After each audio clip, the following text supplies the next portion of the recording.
Hello, everyone. Welcome to the Torg Orrorsh panel. I am Eric Simon. I'm sort of the crowdfunding manager and a couple other things related to Torg Eternity, but mostly tonight I'm just moderating. And I'm going to have everyone introduce themselves and we'll just get right into questions because we don't necessarily have a huge agenda tonight. We're just here to chat. We do have a bunch of questions that people have submitted, so we'll be going through those first. And in the meantime, we'll also try to catch some questions from the chat. So welcome, everyone. And let's start by going around clockwise from me. So that would be Greg first. Hi, I'm Greg Gorden. I'm a line developer for Torg Eternity. I worked on the original Torg back in the day, so I've sort of once and future Torg, I guess. All right, Brian. Hi, I'm Brian Reeves. I've been working with Torg Eternity since I guess it's been about nearly 4 years now. They brought me on during Fires of Ra to help write Fires of Ra, and I've been hanging around ever since, worming my way deeper in. Great. I'm Leamon And Crafton, and I've been around since Relics of Power, and have also been hanging around and sticking my finger in lots of things. Any place that I can, basically, if it deals with Torg. all right, great. So I believe that the place we were going to start was with a couple of questions that Greg had received for yesterday's Ulysses Worlds, and he now has the answers to those. So he's going to go ahead. Yes. After some sleep, it's like, oh, wait, I know where that is. So, yeah, the one was the zone map. The zone map, there are going to be two types of zone maps, a campaign zone and the war zones. The one coming with the source book that we hit with the stretch goal is going to be the war zones, which are like the haunted southeastern section of India, the savage southwestern, the disturbed northwestern section, and the hunted northeastern section. And those are sort of the themes of horror that you encounter in each of these areas. So it'd be good to delineate them so you know where your players are stumbling across traversing zones. So that's what will be in the zone map. And the other one was on the Orrorsh possibilities, which I was glad I didn't answer because I was one version behind where we had. But it turns out that the Gaunt Man is generous and he understands that Storm Knights need possibilities to survive. So whenever you spend an Orrorsh possibility, you can get it back for the low price of a corruption test.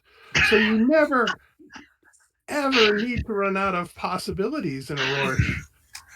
But, you know. Yeah. Oh boy. Yeah, that's kind of amazing. I'm definitely looking forward to that. You know, it's corruption is a steep slope. It's a very steep slope. Yeah. All right. So now that we've sort of gotten those out of the way, we're gonna just kind of go through some of these questions that we've had around and submitted on social media and Discord and various places. So let's start with sort of this big picture question, and I would love to hear sort of everybody's thoughts on this, and in terms of how far are things going to go in the Torg Eternity universe? Are we eventually going to get Omega level adventures? So what is the what is the scale? I guess is what we're asking about. Oh, it's too bad Daryl and Deanna aren't here. That's all right. The likely answer is adventures that are going to be Omega level will have to be PDF only because I don't think we're going to be able to justify the print runs at that upper end. But yeah, we've been kicking around what we want to do for year two. So we definitely think that beta won't be the top end for year two for at least sections of the adventure material. Okay. Sort of to open up a slightly wider question than in sort of theory, is it worth sort of considering the tiering system in general? This person is pointing out that the alpha 0 to 49 and the beta 50 to 199, those are huge spreads. Are you feeling comfortable with that now that that's kind of been where the game has been situated for a while, or is that something that maybe you need to tweak, or what? I'd like to hear actually Brian's answer on that one because he's writing more adventure material than I am. I've got my answer, but I'd like to hear his. Well, I have written some of the adventures were written with beta characters in mind, but I so far it seems as though there's a little bit of fluidity when it comes to writing the adventures. We try to have a specific kind of an aim, but I would say that they're not exclusive, obviously, to a different tier. And as far as the spread is concerned, I guess for myself, I don't have enough information yet to know whether that's going to be, how that's going to play out in the future. I don't think we'd ever reach Omega, but I'm sure we'll, see some another tiers coming along in a little while. What? So Deanna is in chat and does suggest that she does think it needs tweaking. So that's a side comment there. I wouldn't be opposed to that, but Yeah, I was going to say that we hadn't considered the ramifications of the upper level tiers when Torg Eternity was coming out. So we do need to do some tweaking to put those in line. So what I want as a line developer, what I want is, even if we're not going to produce Omega level adventures, at least maybe not in year 2, I certainly want the system to support that, which means both the GM advice and the abilities like we do with beta. I want those scaled, and I want the tiers scaled so that even if we never write a word of Omega adventure, a GM could absolutely put one together. And I don't think we're there yet. No, probably not. Leamon, you thinking like a cover or something? Sorry. I think the alpha level is really good. I've played game mastered various groups through alpha without any problem. They hit beta, and it's that 49 to 50, which I think is a big spread, more than 0 to 49, because of the game master possibilities that all of a sudden game masters get to divvy out to the villains. Around 100 or so experience, that's when I would like to start seeing more beta threats. I think more beta threats and having more of those would help out a lot, because the beta threats that are out there in the adventures, they tend to put up more of a fight to the party than the alpha ones, even with the game master possibilities. So maybe there needs to be a beta and a beta prime.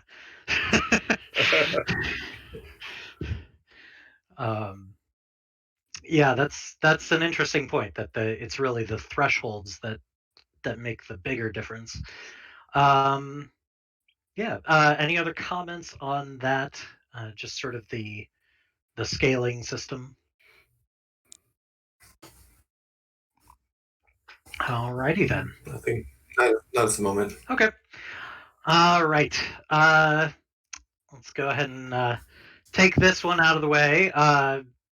There's a question here about Akashans and what impact they will have on the timeline moving forward. Is there more that we can say about that right now? I mean, that would be Deanna has the most impact on the Akashas because she'll be writing that material. But that should give you your hint. Yes. So there is material being written. How about that? That's the answer that we can give at this time. Yes. The Akashans are involved, but to be fair, the extent of their involvement until Pan Pacifica gets set in stone as sort of the last major piece, and the Akashans are sort of a reactive force. We don't want to. I don't want to pigeonhole writers ahead of the time to go. Here are your 18 constraints you have to do when you get to the Akashans. So I want to wait and see and get that last keystone in place, and then we can start going on. I think Akasha to me is definitely the first two campaign books of year 2 should have some reference to the Akashan activities, either as stretch goals or as pieces of the books themselves. Yeah. Okay. Yeah, we do have some ideas and plans in motion with them. It's funny. I want to walk a line between no spoilers and spoilers, because we love to give this stuff away. But right now, everything is just sort of in development. Let me just put it that way. So, I would love to spill the beans. Yeah, this is where the audience is sad that we don't have Daryl. Right. Yeah, that's true. Daryl is And famous for saying everything. right. Yeah. And who knows? We might end up having to walk something back, and then we'll be like, "Oh, but we mentioned it in the Twitch stream." I'll have to break some hearts,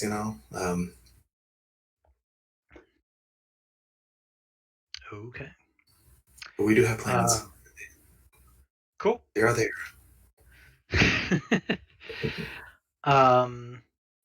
Yeah, and if you're in the chat, Deanna is continuing to postulate about possible adjustments to the tiers, so that's something to look at. All right, so let's take a look at some things. There's a question about, and this might be a year 2 question, whether there are plans for smaller source books of just perks, abilities, and gear. Just sort of here's a bunch of new tools to use, and not much in the way of lore. Is that the sort of product that you might be considering? As my cat. We don't have, what I proposed to Marcus. I proposed 9 books to Marcus for year 2, and gear and perks is not in there. It's all going to be, let's get the possibility wars really going. Okay. So that's year 2. So it doesn't mean it can't be added, because if you take a look at what we did, for year 1, most of the big boxes have had more than 3 books.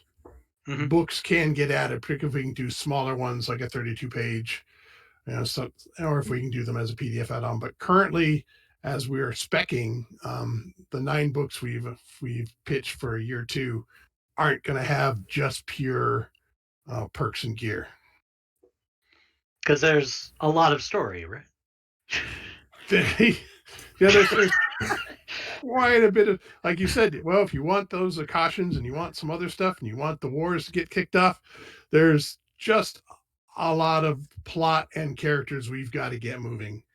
And so that's the emphasis for year 2. Yeah. It doesn't mean it's the only thing, but that's absolutely the emphasis. Cool. So story and adventure is the lean for year 2. Yeah. And there are some things I would definitely like to see, and we'll see if we can get them in there. That would have to do with perks and gear, but we'll have to see. I mean, that as soon as the Storm Knights can meet an Akashan, they're going to want to play one. So that's gonna be a thing. Yeah, that's probably true. Okay, so thinking about gear as well, is there, this is sort of a mechanical question, gear-wise, any guidance on how to handle buying a higher tech axiom version of existing gear? I'm pretty certain we haven't addressed that in any of our material yet as to how you upgrade things through the axioms.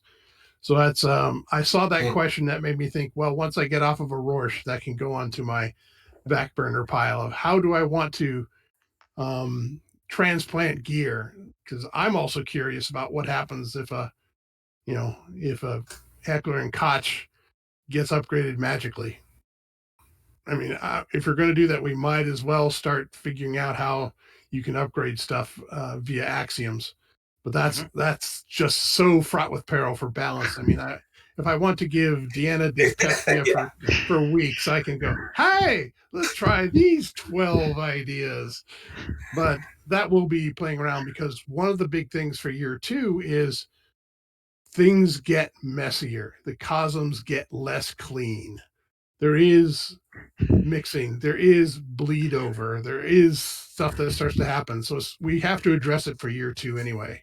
But to be honest, I'm still very focused on getting year 1 out the door, both Orrorsh and Pan Pacifica, because that's still a lot of work we have to get done before we can move on. Yep. Yeah. But yeah, we're not too far out. No, we're not. We're not.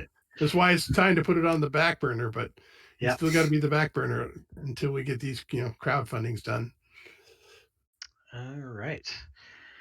Let's I like that as a, because we haven't had a lot of Orrorsh focused questions, so I'm going to grab one from Twitch chat.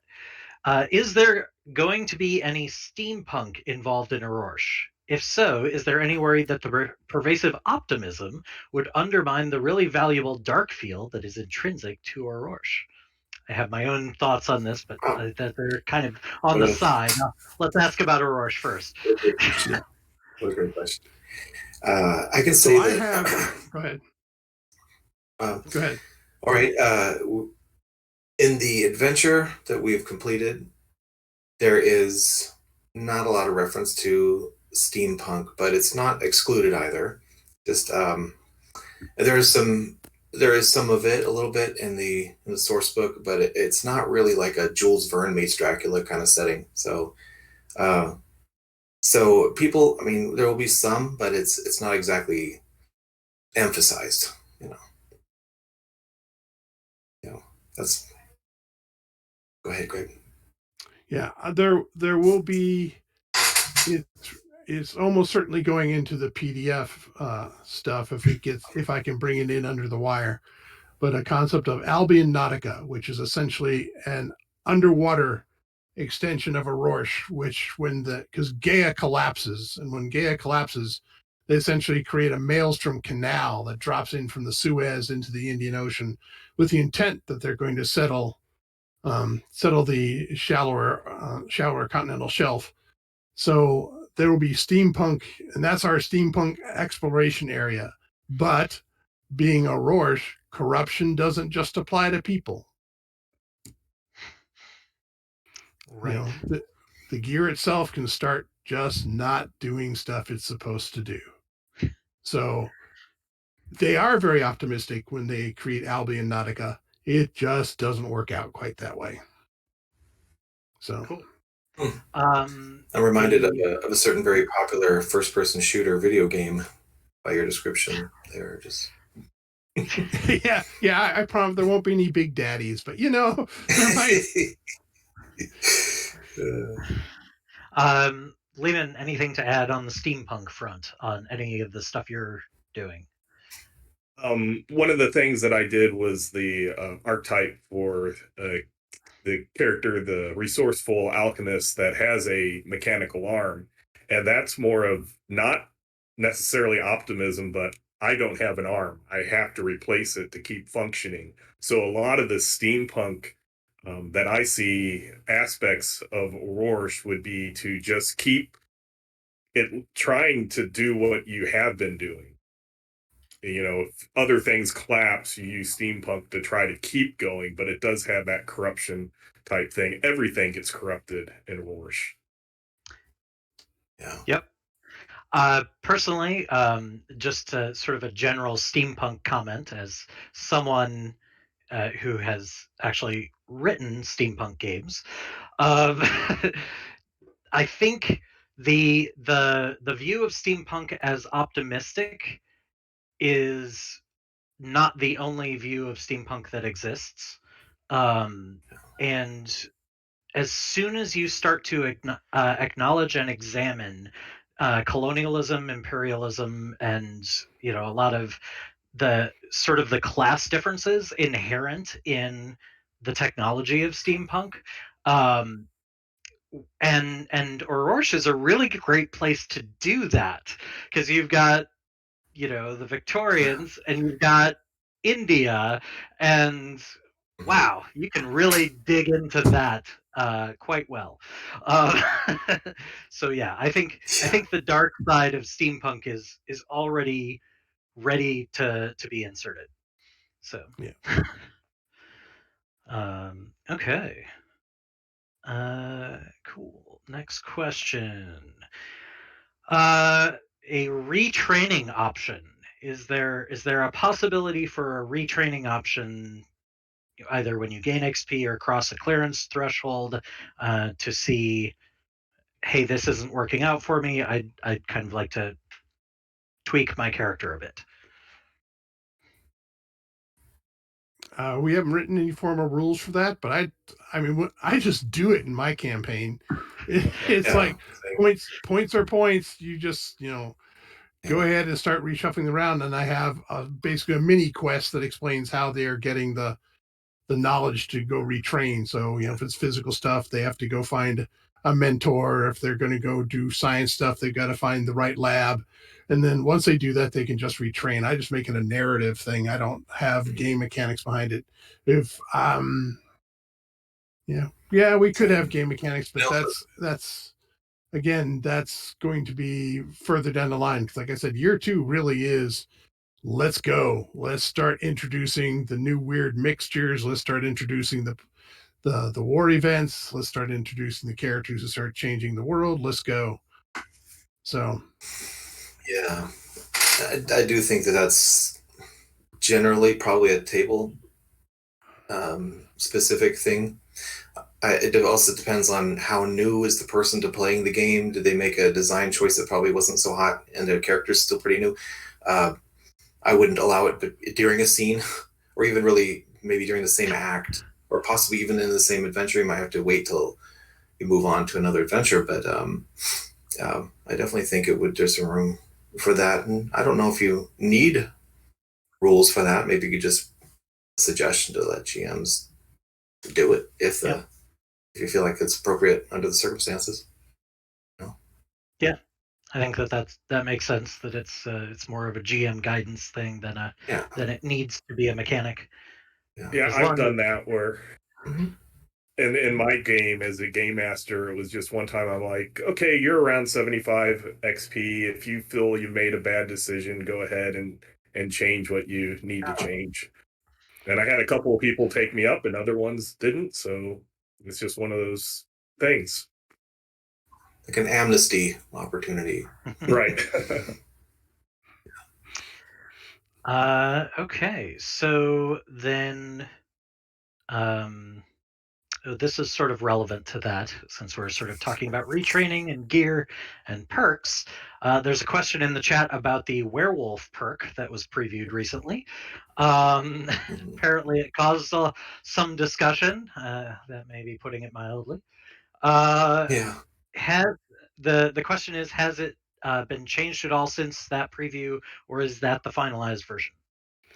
it's not the finalized version, and it's still undergoing. That will be pretty much up to the last minute because we're still testing and still tweaking some stuff. So that won't be the final version, but it's not going to be radically different. The Right, curse the yeah. curse element is going to stay. So most of the abilities are going to stay. It's at the tweak stage. It won't be radically revised. Yeah, we definitely don't want werewolves as we want there to be some trade-off for making that kind of a design decision for your character. Uh, yes, you become more powerful, but there's a risk, a serious risk. It's not just like, I don't know, a Tharcold kind of thing. So, yeah. And the same thing I would say is true for some of the other curses that we might be presenting. All of this stuff is being tweaked as we go along. Won't be too long before you'll see the final product, I guess, but in development. Yeah. So since we're supposed to be teasing Orrorsh, I know I definitely want somebody on this panel to maybe tease one or two Sassalum miracles that maybe. Yes. Let's see. On the there will be basically. I kind of took the Old Testament biblical type things like plagues of locusts, and I think the Pillar of Salt was previewed on the miracles preview that there was a couple of days ago, and just nasty things like that, like one that will be sins of the flesh, which your flesh breaks out into sores and things like that. So it's a lot of nasty type stuff because they're the Sakellum is used to fighting Orrorsh, and Orrorsh has seeped into that, and there is a lot of the aspect of various beliefs that they have that they can be really truly like feeling that it's against Orrorsh, and actually they're helping Orrorsh and not even aware of it. Yeah. Some discussion in chat about the pronunciation. We'll kind of leave that one. Yeah, it's funny. Anybody who has Maybe we should put out an official pronunciation guide at some point. I pronounce it Sacellum, but, yeah, it's kind of like almost like a Solomon Kane-ish kind of tone, I guess you could say, with that particular religion. Hellfire and brimstone, it's not it's not a very upbeat, I guess you could say, religion. It's not to turn the other cheek and love thy neighbor as yourself. Yeah. It's not Unitarians or something. They're definitely more like old school. Yeah, it's interesting because the era definitely, while it, there's discussion of obviously Victorians implies a certain era, but there's definitely late 18th century as well feel to Orrorsh. There's been some lag. There's some lag in their social development in certain areas. Yeah. Okay, so just looking at our time, we've got a few more questions. So we're doing pretty well. Let's see, the next one was, while we're talking about perks, Greg, can you tell us about a new metal perk we haven't heard of? I don't remember what we previewed, unfortunately, but the ones that caught my eye were Soul Survivor, which to be awarded, you have to be the single remaining survivor of your group or unit. But should you get it, then you can soak off damage normally. You are not subject to Orrorsh's pesky laws. So I suspect it'll be coveted, but it's one of those things. If you see that, this guy might be bad news. And the other one, which is absolutely a double-edged sword, is the Medal of the New Dawn, which is a cursed character kills or destroys the source of his curse. And so future corruption tests are favored, but wearing the medal means everybody in the universe knows you're cursed. So it's one of those where you've got narrative problems for taking the game mechanical advantage, and I think those are usually fun to play. Yeah, Nice. I like the medals. They're pretty neat. And if you complete the trifling matter, you'll have an opportunity to get another one. Complete it successfully. Yes. Yeah, I'll say I think a trifling matter is our toughest adventure to date, because it is chock full of nightmares. Yes. But 1, 2, nightmares. I think of at least 4. True death thing. 5. Yeah, I was. Yeah. So. Sorry, did you say at least 4 nightmares? I think it's I was 5, 6. There's a bunch of them. Yes, there. I thought there were 6, but I was wondering if you could preview one. Spill the beans on one I thought was really interesting. Not the main one, but the one that started with L. I thought that was a really intriguing use of nightmare. Yeah, I want to give credit to Tracy Sizemore for this one. And again, I don't want to give too much away, but there is another nightmare that you will have to be contending with throughout the entire adventure. You actually don't have to do anything really about this one, but it's trying to do something about you, and it is tracking you. You'll have an opportunity eventually to address it, but watch your back, basically. Yeah, so I have gotten a chance. I can't remember how much has been previewed, but I know that some regarding nightmares has been previewed, and just the idea that you're going to have to look for information in order to defeat them more permanently. How likely do you anticipate that ever being in terms of any given nightmare? Like, should we expect to have to clean up nightmares all the time, or is this a run as often as possible? Well, with this particular adventure, you don't have to fight all of them. And they are spaced out, of course, not all at the same time, and you'll have plenty of opportunities. The ones that you are intended to do something about, you will have information about how to do that and where to find that info and stuff like that. There are a couple that you really don't need to concern yourself with necessarily, but they're still there, and they're still a problem sort of in general. So, and when it comes to finding information about them, that's the research angle. You have to do some investigation, but honestly, the very first thing you have to do is you need to encounter the thing. You have to have a face-to-face with the thing to begin with, to even know how much research you need to do, because you'll get an idea then of its possibility refresh rate, which could be anywhere between 1, let's say, which is probably pretty low, but more like 2 and 5. It tops out around 5. If you see if you see the nightmare you're fighting refresh 5 possibilities, run. First of all, you're not going to be able to kill it. Full stop. Right? Even if somehow you manage to defeat it, which I don't know how you would do, with it refreshing 5 possibilities every single round.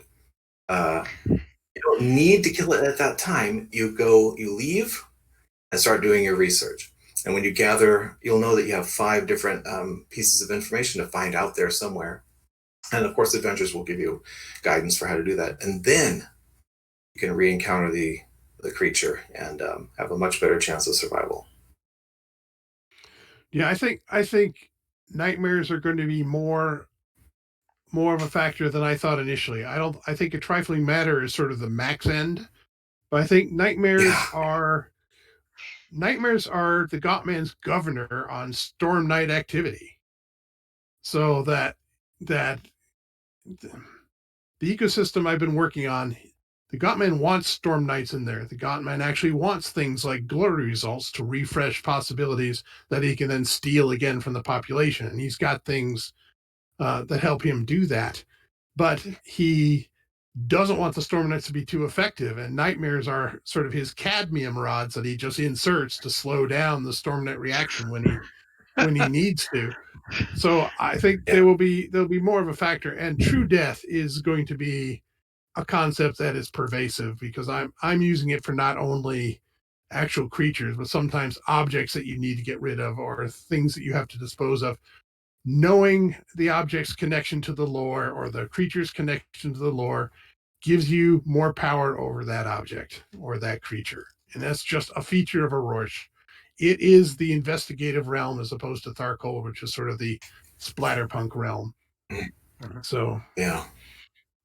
And there will be tools for the game masters to be able to help generate nightmares and figure out what their secrets are, and help the game master make their own unique nightmares. Right. They're basically, we've come up, and props to Daryl on this, that we have 5 categories of information that go into a nightmares true death secret. So, and you can mix and match between 2 to 5 of them depending on how tough your nightmare is going to be. So but that also then, you can either write the story first and retcon your nightmare, or you can come up with a nightmare and then build a story around it. But I really like the way it links your villain to the story. They are almost inseparable, because you have to know what this thing's been doing for a while and what it's trying to do in general in order to defeat it. So it's the absolute antithesis of kick the door down and kill the monster inside. It's you have to understand the thing you're trying to destroy. Yeah. And nightmares, they're not I mean, they're terrible, but they're also just not like killing machines out there killing everyone they can find. They usually have a raison d'etre, they have a thing that they're doing. They pick targets carefully. Because they're really, what they're there for is to generate fear. They're not there to just kill everybody, right? Because that's not Orrorsh. That would be something different. That'd be what Tharkol maybe. Yeah. People who are dead don't fear it.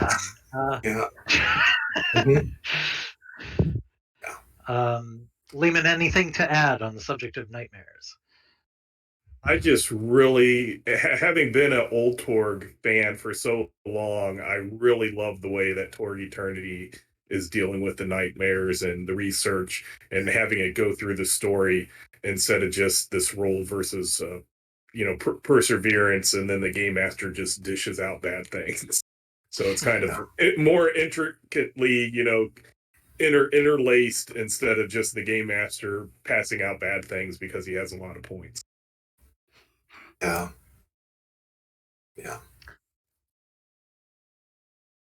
All right. Yeah, I feel like Orrorsh is a good place to bring people who like to play Night's Black Agents.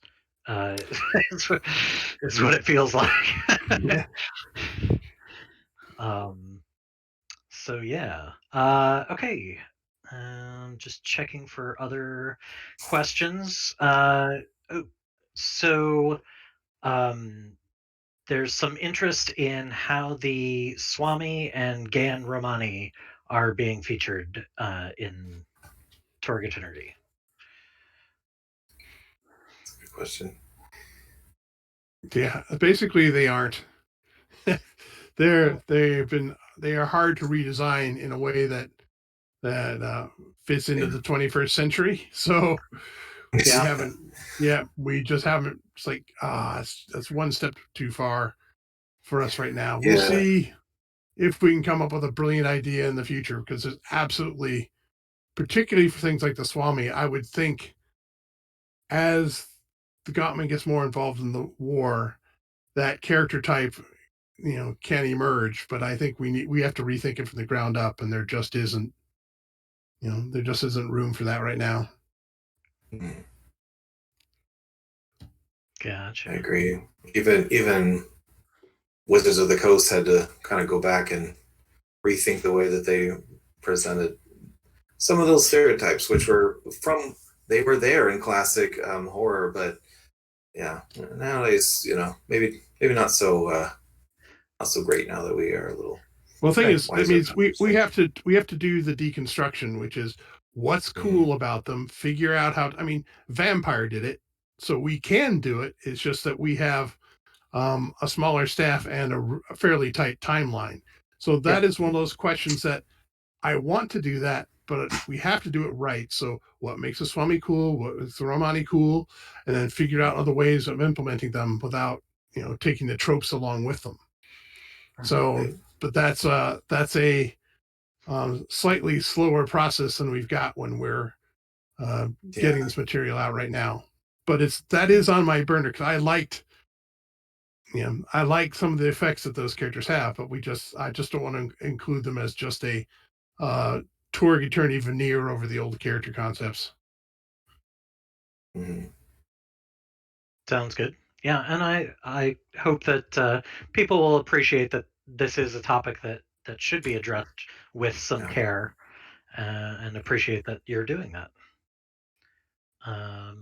Okay, I'm just checking to see, looking through the chat. We've got about 5 to 10 more minutes. So, chat, if you have any additional questions, I'm just going to grab some discussion points that have come up. Is a trifling matter as bad as the Gaunt Man Returns? Fair. Is the question. Bad, and you mean in terms of? I hope they don't mean writing, or something. Did they mean power, or what? I think they mean in terms of party destroying. Oh no! I Um, mean, there's a lot of nervousness, I guess, that Orrorsh is going to be just a party killer, TPK. It's not really. Um, it can be if you just go in guns blazing and don't slow down, pay attention, just sort of own the genre a little bit, right? Just like you would anywhere else. If you go into the Nile Empire, there's a genre and your characters are kind of in it, right? If you go to Living Land, there's a genre and your characters are in it. Same thing's true with Orrorsh. You can't just, go in locked and loaded and expect to be able to solve all your problems. It's going to push back. But if you're careful, cautious, you think, notice your surroundings and do some research, then you should be fine. I don't want to make it sound like it's like you're doomed or something like that, but it is definitely not it's not a cakewalk either. So, yeah, I would say I held my breath when I read A Trifling Matter, going, "Ooh," but I think it's what I came away after reading is like, okay, would my character survive this? I think it's less than a coin flip that he would, but I think I still want to do the adventure because there's enough stuff happening and enough plot. You're making some decisions that are very sort of archetypical decisions for a Orrorsh, and your ending, come on, So yeah, I think despite the fact that the oh deck yeah. feels stacked against me, I want to play this thing. But again, it's even in the ending, if you're smart, you'll be fine. You have to be smart. right. But I know just the way I run that my group's ability to be smart decreases in hours 3 to 4. So I don't think that's particularly unusual. But so I think, but it is definitely not like the Gaunt Management. First of all, I would say it's more like a fair mystery. So once you get the clues, you are heading the right direction.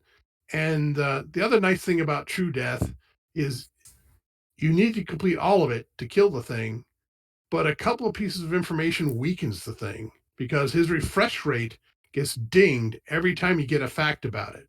So sometimes you just need to know what's going on and get through the encounter with the nightmare, because you're generally not the nightmare's top mission. You're not what it's trying to do. So even a couple pieces of information will make it a lot more survivable when you encounter it. Okay, a couple other things. I know. So we've been playing a little cagey with our stretch goals. A couple of the stretch goals, the Torg or the Orrorsh tricks and the Orrorsh treats. Do I know we don't have everything nailed down yet, but can you give people kind of an idea of what kind of treats they might be getting in that stretch goal?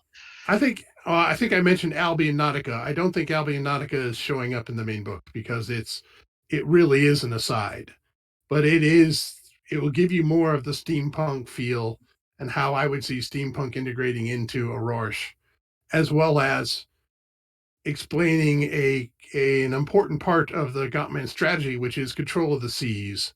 So he's got these Orrorsh mix zones that the colonists are creating because they need Orrorsh tech to live the way they're living, which just lets the Gottman spawn these hideous sea creatures that go and destroy core Earth shipping and start to constrict, the Delphi Council's operations around the world. So they're just that's why I'm saying steampunk isn't necessarily optimistic. The consequences of Orrorsh steampunk can be bad for the surrounding area, even if they're not bad for the individual. So I think that will be in the treats. Very cool. Brian and Leamon, anything else you'd like to see added in that PDF?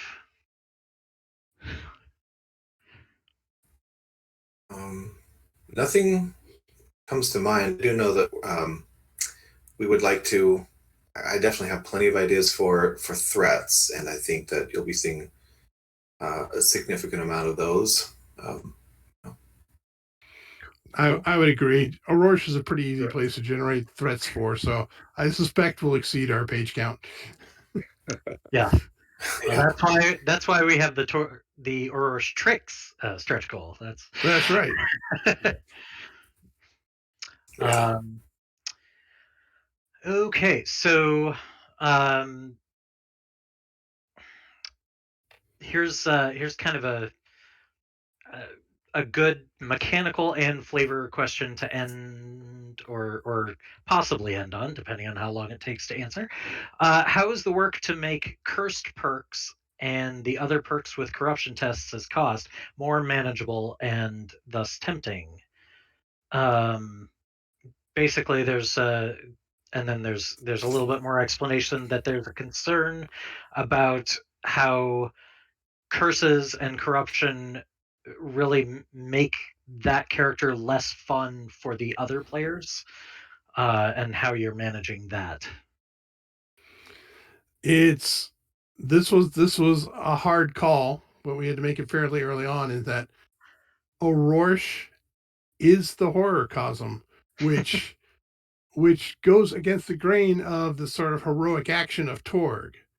So it's a place where if you aren't going to embrace the horror tropes, you probably aren't going to have as much fun because you're not going to just gun down everything in your path. But the things like the possibilities and a corruption test, that's clearly something that you can do on the fly and only as you need. And so you can sort of gamble your luck. But it's a casino. The game is rigged. The Storm Knights are supposed to lose it. So the Storm Knights have to reconcile how much do they want to play this before they stop. Okay, that's it. We're not doing this corruption thing anymore. We're going to go do something else for a while. So it is a problem with the horror trope. But I think we've got to the point where players will stop pushing because it's the effects are pretty apparent, so they'll stop pushing before it becomes a huge problem. And if they don't, then if they keep pushing, that's a choice that they're making to keep pushing. And eventually, it'll stop being a problem because that becomes a game master character. So, there's only so far they can push it. So I think it would be ugly to have a character that's one or two tests away from disappearing. I think that would be playing on the abyss an awful lot. But sometimes, having played Cthulhu, sometimes you play on that abyss edge. So it's a different feel to it. So I think it's going to be, if you don't want that feel in your group, you're going to have to avoid Orrorsh and only do it when strategically necessary, which it will be. So you're still going to need to go there, but don't make a living there. Just don't. Yeah. You got to go there at some point. There's a certain individual who lives there. Right. And you need to find out stuff about him, and where else are you going to do it? Yeah. I like wheeling and dealing with my players. I like if there's a corruption test and they're hesitant about it, they'll ask me something like, "Hey, I'm not really sure about doing this corruption test, but what about if you allow this roll to be favored?" And I'm like, "Yes, make the roll favored, and then make the corruption test not favored." and do things like that. Let that temptation, like, I'm not gonna do this bad thing unless I get this extra little bit. And I'm like, okay, now make the corruption test. All right. I don't know that I think that's probably going to do it for now. Greg, Brian, and Leamon, will you be able to hang out on Discord in the Torg channel for a bit? I will, if I can find that sucker. You mean in the Ulysses Spila English Torg channel? Just to make sure we're talking about, because I spent a long time sitting in the wrong one last convention. Like, hey, there's nobody here. What the heck's going on? We'll help you find it if needed. Yeah. So if you have additional questions, chat. We will be there afterwards and for a little while. And of course, please head to the crowdfunding. We're doing extremely well. Thank you all so much who have already participated. It's been going really, really excellently. We're almost to 500 backers already, having just launched on Tuesday. Also, one thing to note, we have a raffle with this one where if you have access to Discord and Roll20, you can join Greg and play a game after the campaign is over, live on our Twitch channel. That's going to be you get to play one of the instances of the bleed. Yes, the Gotman's favorite. I am enjoying putting those together because that's the dead Cosms coming back to haunt the Gauntman, and so that's just a fun concept to play with. Nice. He's killed a lot of them. It's like the opposite of Lanala. Yeah. She has all the wonders, and he's just like, nope. For a while, I had this idea of trying to put together an actual list of all the Cosms, but I was like, maybe I want it to be open, Yeah, I tried to get all the ones that I knew about, but then I still need a few more so I can have. I don't want to have, but like Mond is now added. There will be a haunting for Mond since you guys, toss it into. Mm-hmm. So yeah, it's the idea of dead Cosms haunting you now there has to be one for Gaia. Oh well, darn. Yeah. So do check in on the crowdfunding, and if you want to be part of the raffle, make sure you add the free add-on to your order. And the next drawing will be this coming Tuesday morning. So we did the first two this week, then there will be one on Tuesday, then one the following Tuesday, and then one at the end of the campaign. So you still have more chances. You don't have to enter multiple times. You are automatically entered for everyone once you are on that list. Okay, And so I'll see a few of you tomorrow, 2 p.m. Pacific time at Ulysses Online Con. alrighty. Sounds good. And everyone enjoy your weekend at Ulysses Online Con, those of you who are running and playing games, and see you in the Discord channels. Thank you all. Thanks, everyone. Thank you.